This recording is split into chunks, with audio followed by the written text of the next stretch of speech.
I know you've been watching the forecast, Chelsea. It's kind of that cone of uncertainty that we hear of. Is that kind of what we're dealing with? Yeah, we definitely have that cone of uncertainty, but however, it's going to be on that right side. The Gulf Coast is going to be a right side of that hurricane, so that's kind of the onshore wind. So they are still expecting at least some storm surge, even if parts of Florida not knowing exactly where it's going to be hitting, then that's exactly why they are preparing for this. And as we put the cone of uncertainty into motion, it is expected to become a major hurricane, possibly a Category 4 hurricane by the middle of next week.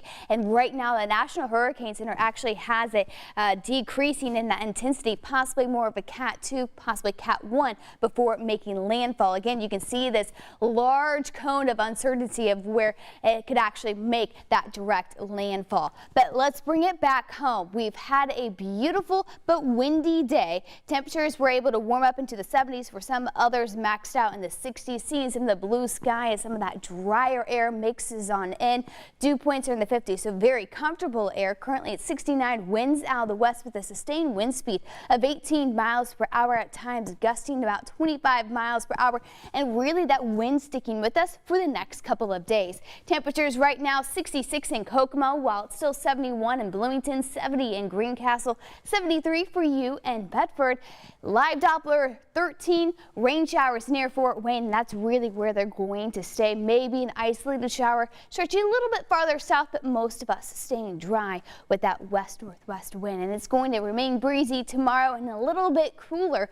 We're going to start off in those 50s and highs maxing out in the low to middle 60s. So we're not really seeing the 70s, but the next several days we're really expecting it to stay dry, possibly an isolate or possibly a chance for rain depending on the track of Ian. We could possibly see some of the remnants by the end of this upcoming week and the start of the weekend. So we're going to keep a close eye on that as we put our future track 13 into play, really staying dry, but a secondary front is going to be sweeping on through as we head into the middle of the week, especially Tuesday into Wednesday. Now, what is a secondary front? Not really overly concerned for any rain. It's just more going to reinforce that cooler air. Check this out. We're going to have that cooler air really start to sink on in. Possibly some outside of Indianapolis as we roll into Wednesday morning, Thursday morning.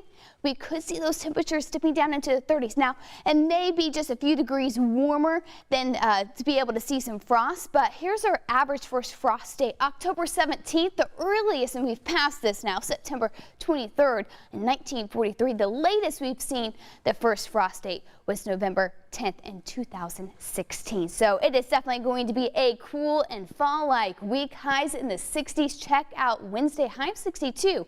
Thursday morning, lower 40s outside of the city. Could see those 30s.